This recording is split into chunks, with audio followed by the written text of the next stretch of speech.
Pessoal, na aula de hoje vamos ver um exemplo prático da decomposição de Kalman. A gente viu na videoaula a teoria da decomposição de Kalman e vamos ver agora, com o auxílio da ferramenta MATLAB, como é que a gente faz na prática a decomposição. Vamos ver um exemplo que apareceu na internet, no site math.stackexchange, e que tem o seguinte problema, né? Dado um sistema aqui a tempo contínuo, com as seguintes matrizes A, B e C, na representação em espaços de estados. Matriz A, 4x4, matriz B, que é uma coluna de 4 elementos, matriz C é uma linha de 4 elementos. No final das contas, né, o que se quer saber, né, é qual é a transformação de base, a matriz M inverso, que a gente chamou no material de P inverso, né, que faz a decomposição de Kalman. Né? Qual é a transformação de base aqui, né, de x chapéu de T igual a P inverso x de T, que promove a decomposição de Kalman. Aí tem essas opções aqui e a gente vai fazer esse exemplo, né, para verificar quais das opções aqui da matriz de transformação de bases cabe como resposta correta. O enunciado também já informa para a gente aqui as matrizes de controlabilidade e de observabilidade e também as versões escalonadas dessas matrizes, né, matriz de controlabilidade e matriz de observabilidade. No MATLAB, versão escalonada é obtida pela função rref. Logo, a gente sabe, né, que os uns que lideram as linhas aqui, né, o primeiro 1 e o segundo 1, né, as outras duas linhas são zeros. Né, isso informa para a gente que uma base para a matriz de controlabilidade é composta aqui pelas duas primeiras colunas da matriz C. Mesma coisa aqui para a matriz de observabilidade. A versão escalonada da matriz de observabilidade tem 3 linhas aqui com uns liderantes. Né? Então, a gente pode formar uma base para a matriz de observabilidade composta por 3 colunas. Primeira coluna, correspondente a esse 1 aqui. Segunda coluna, correspondente a esse 1. E quarta coluna, correspondente a esse 1 aqui na quarta posição. Dessas bases para a matriz de controlabilidade e matriz de observabilidade, a gente vai obter as bases, né, PC, ou seja, a base para a matriz de controlabilidade, ou por espaço controlável. PO, que é a base para o espaço observável, e as bases para o complemento ortogonal desses espaços, ou seja, uma base para o espaço nulo da matriz de controlabilidade, ou para o núcleo da matriz de controlabilidade, mesma coisa. Uma base para o núcleo, ou espaço nulo, da matriz de observabilidade.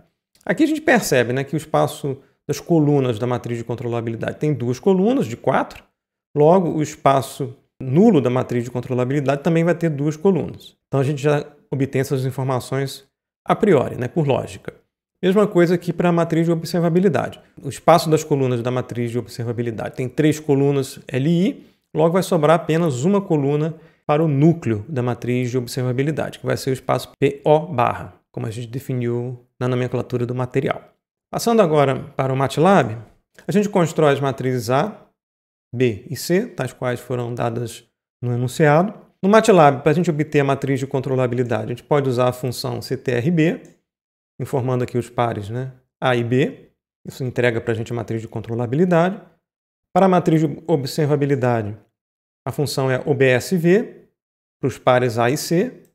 E isso resulta para a gente a matriz de observabilidade de ordem N, mesma coisa aqui, controlabilidade de ordem N. Para obter versão escalonada da matriz de controlabilidade, a gente usa a função rref. Eu já coloquei o resultado que o MATLAB deu aqui no script, para a gente poder analisar logo de uma vez. E o resultado é igual ao que está lá no enunciado. Se a gente escalonar a matriz de controlabilidade, a gente vai obter aqui essa matriz escalonada com 2 uns que lideram aqui essas linhas. As duas últimas linhas são nulas, que implica que uma base para a matriz de controlabilidade é composta pelas 2 primeiras colunas de CN.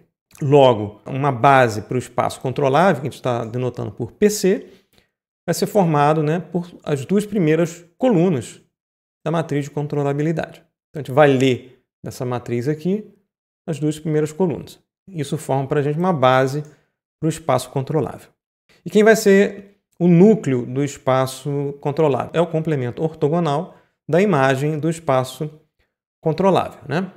E se o espaço das colunas tem 2 de 4 colunas, né, o núcleo vai ter também duas colunas. O corolário aqui dessa informação que a gente obteve aqui, né, da base para o espaço controlável, é que o espaço não controlável também tem duas colunas LI. Vai ter que ter duas colunas LI. E a gente pode obter essas duas colunas resolvendo um sistema do tipo Cn que multiplica PC barra igual a zero. Isso define vetores aqui, dois vetores LI desse espaço não controlável, que formam uma base para o espaço não controlável. Tem que satisfazer essa condição aqui.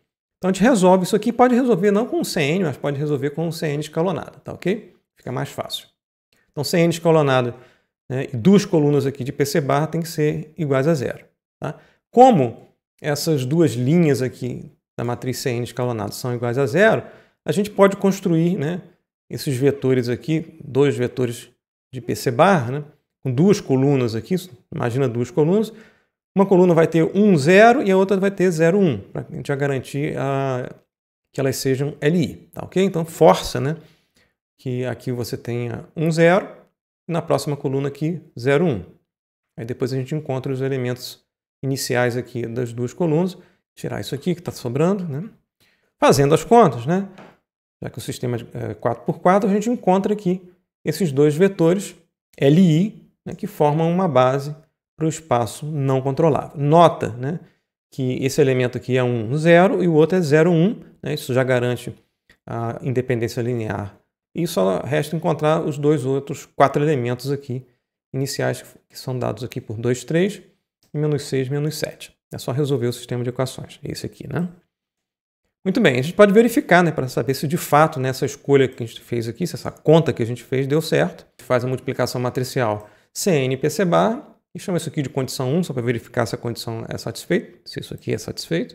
E a gente encontra que esse produto produz aqui dois vetores nulos, o que de fato indica que esses dois vetores LI estão no núcleo da matriz de controlabilidade, ou são uma base para o espaço não controlável.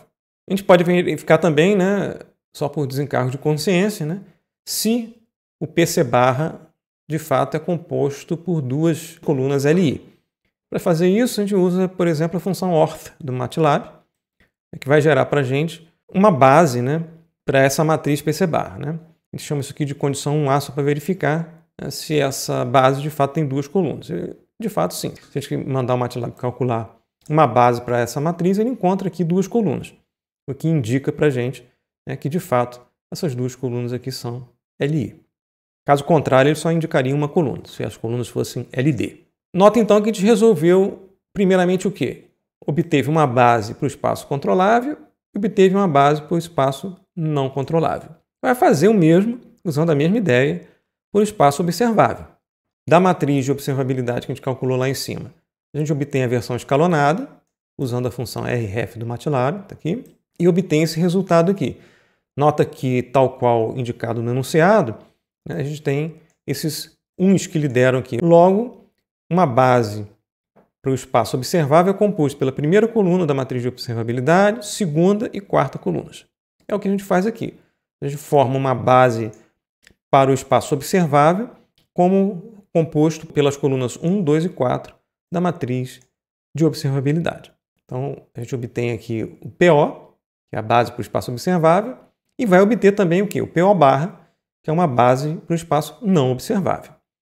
Veja só, o espaço observável tem 3 colunas de um total de 4. Então, vai sobrar apenas uma coluna para o espaço não observável. É o corolário que eu estou indicando aqui. O PO barra, ou seja, uma base para o espaço não observável, vai ter apenas uma coluna. Como é que a gente encontra essa coluna?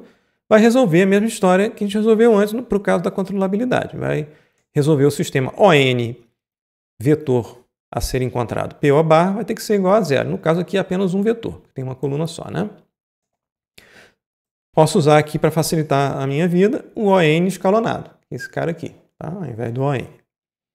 Resolvo esse sistema e acabo encontrando, né, fazendo as contas manualmente, encontro aqui um vetor tal que o ON PO barra é igual a zero. E esse vetor aqui é o PO barra. A gente obtém então as 4 bases associadas aos espaços controlável e não controlável, observável e não observável. Então isso é o material base que a gente tem para obter as matrizes da decomposição de Kalman.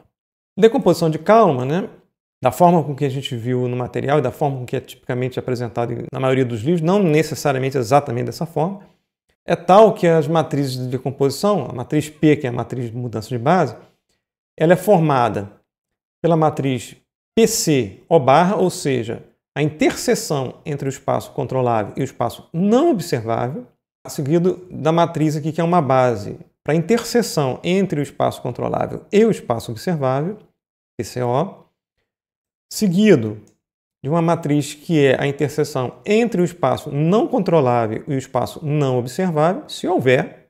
Não necessariamente essas matrizes todas existem, tá? E, por fim, uma matriz base para a interseção entre os espaços controlável e não observável. Então, o objetivo é obter essa formação aqui da matriz P, que vai promover a decomposição de Kalman. A gente vai começar primeiro com essa matriz, que é uma base para a interseção entre o espaço controlável e o espaço não observável. E a gente já pode partir de qual é a dimensão em termos de número de colunas, né, dessa base. Olha, é a interseção entre o espaço controlável, que tem 2 colunas, e o espaço não observável, que tem 1 coluna. Logo, a interseção vai ter 1 coluna só. Então, a gente sabe que essa matriz vai ter apenas 1 coluna. A gente sabe que essa coluna aqui de PO' está no espaço não observável, então ela é a primeira candidata. Será que essa coluna aqui também está no espaço controlável? Se tiver, ela está na interseção entre o espaço não observável e o espaço controlável. Né? Logo, a gente pode fazer um teste simples, né? Tomar essa coluna aqui como candidata, né, a PCO', né? E aí verifica, né? Verifica o quê? Se esse PO', né, além de estar no espaço não observável, também está no espaço das colunas de CN. Faço a conta, né? Faço a conta, multiplicação de CN por PO'. Se esse produto for não nulo, sim, né, PO' também está no espaço das colunas da matriz de controlabilidade. Fazendo as contas, que eu chamei aqui de condição 2, só para verificação, e já plotei o resultado do MATLAB, né, a gente verifica que o vetor resultante é não nulo. Logo, PO', além de estar no espaço não observável, também está no espaço das colunas de CN, ou seja, também está em PC. Logo, né, ele atende à condição de estar na interseção entre o espaço das colunas da matriz de controlabilidade, né, e o espaço nulo da matriz de observabilidade. Então, a gente vai adotar, né, PCO' igual a PO'. Nota que a gente está fazendo uma análise quase que manual aqui.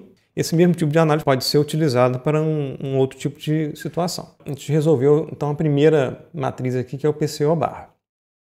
Agora, a gente precisa obter a matriz PCO, ou seja, uma base para a interseção entre o espaço controlável e o espaço observável. Aqui eu vou aproveitar, né, e trazer uma informação que vem lá da álgebra linear, que eu não vou entrar no mérito de onde saiu essa fórmula, mas só vou apresentar.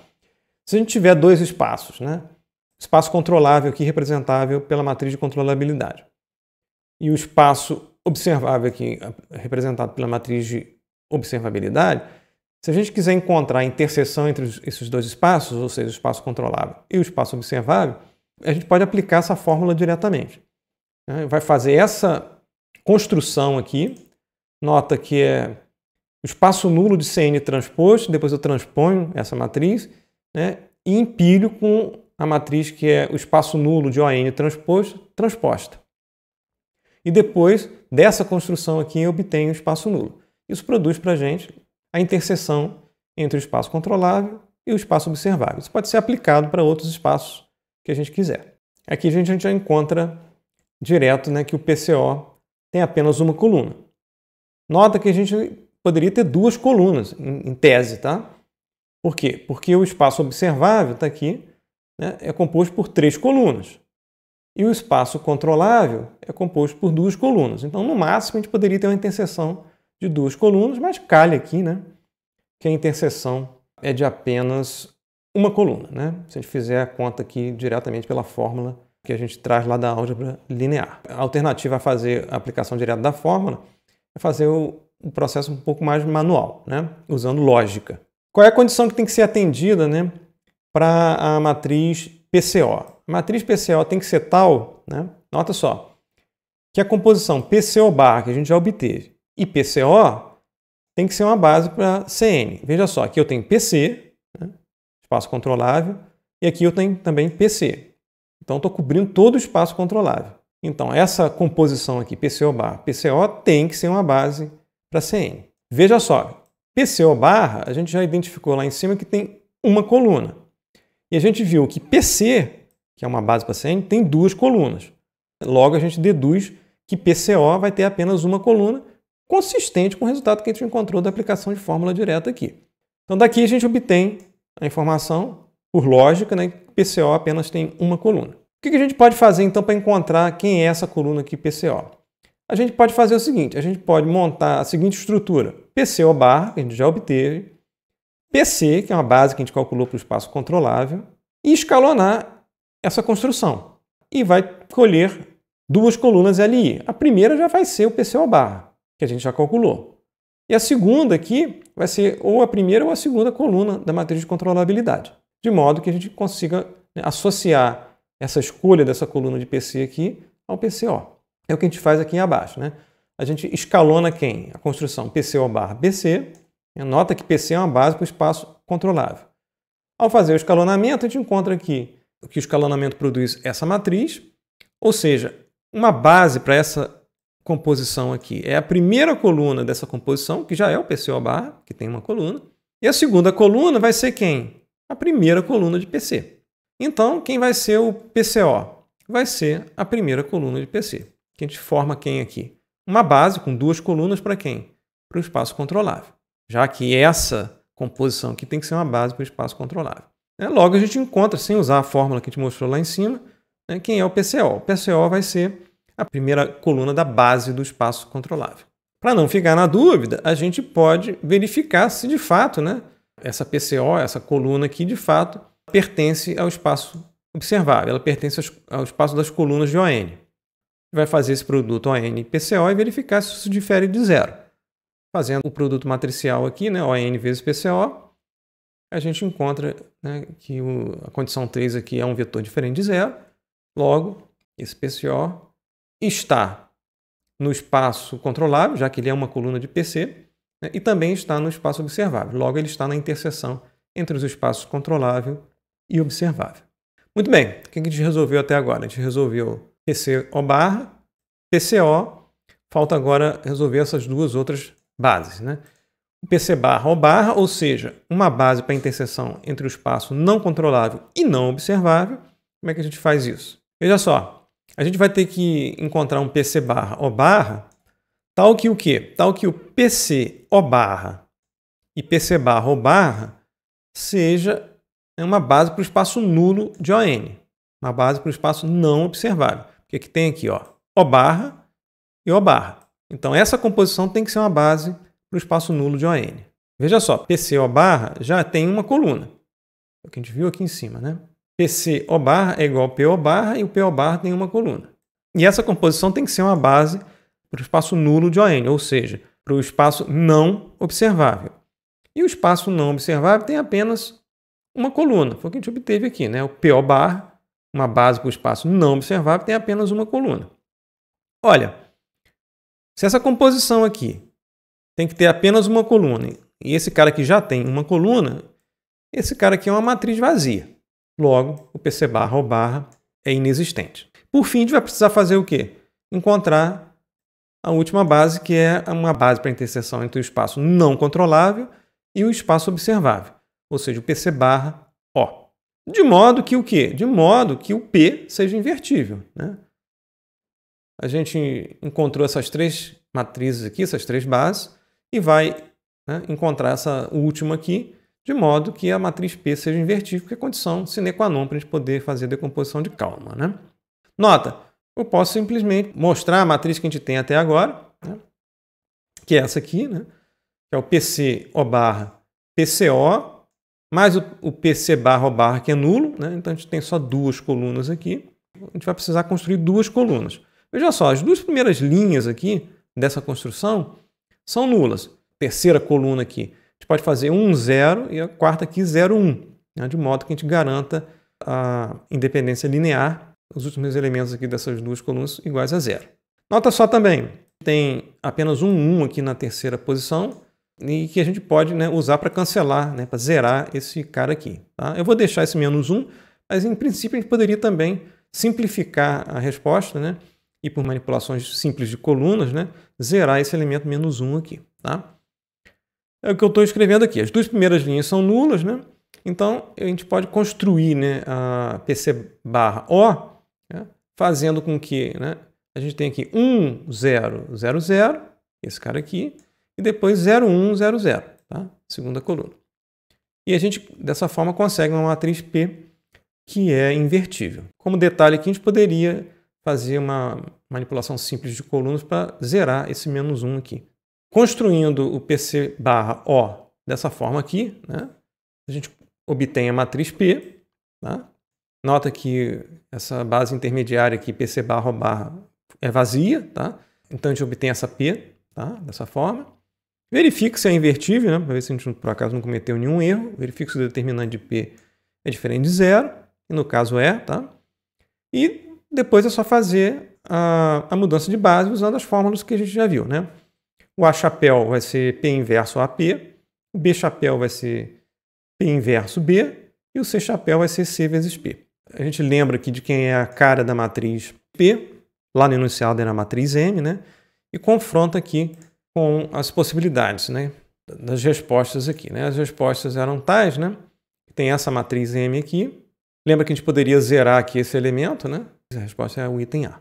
Agora, se a gente rodar o código, né, a gente encontra as matrizes A chapéu, B chapéu e C chapéu. E tem que verificar a consistência desse resultado, dessas matrizes chapéu, com as dimensões das bases que a gente encontrou. A gente encontrou que a base para o espaço controlável tinha 2 colunas, logo a base para o espaço não controlável também tem 2 colunas, 2 de 4. Consistente, né, com os 2 zeros que a gente encontra aqui em B chapéu. Esses 2 zeros aqui indicam, né, que existe um caminho aberto, né, entre a entrada e os estados aqui não controláveis. Esses 2 zeros aqui têm que aparecer necessariamente. Esse zero aqui calhou de aparecer pela escolha que a gente fez da matriz P. Tá ok? Mesma coisa, né, para a matriz C chapéu. A gente viu que o espaço observável tinha 3 colunas e o espaço não observável tinha 1 coluna. Né? O primeiro elemento aqui da matriz C chapéu tem que ser igual a 0, porque o espaço não observável tem dimensão 1, né? É 1 coluna. Esse zero aqui calha de aparecer pela construção que a gente fez. Tá? E dessa partição aqui, né, esses 2 elementos controláveis, esses 2 elementos não controláveis. Esse elemento de C chapéu não observável, esses 3 elementos observáveis, a gente faz a partição correspondente à matriz A chapéu. Ou seja, esse cara aqui, esse primeiro elemento, ele é controlável e não observável. Então ele é o A, C, O barra. Esse outro elemento aqui é controlável e também é observável. Então esse elemento aqui da matriz A é a matriz ACO. Esses 2 elementos são não controláveis e esses 2 elementos são observáveis. Então, esse bloco aqui, né, desses 4 elementos aqui da matriz A chapéu, vão formar a matriz AC barra O. Tá? Então, a partição das matrizes B e C, né, vão ser correspondentes às partições aqui da matriz A nas 4 matrizes. Né? AC O barra, AC O, e esses 4 elementos aqui formam um bloco AC barra O. E notem os zeros aqui. Né? A matriz que a gente obtém por essa construção, né, acaba sendo uma matriz bloco diagonal, né, e pensada aqui, né, nesses 3 blocos, esse bloco e esse bloco aqui 2 por 2, ela é uma matriz triangular superior, pensando aqui na decomposição como uma matriz bloco diagonal. Esse vídeo exemplifica de uma forma mais clara, né, como obter na prática, usando aqui, por exemplo, o MATLAB, as bases para as interseções entre os 4 espaços sob consideração: observável, controlável e, né, não controlável, não observável.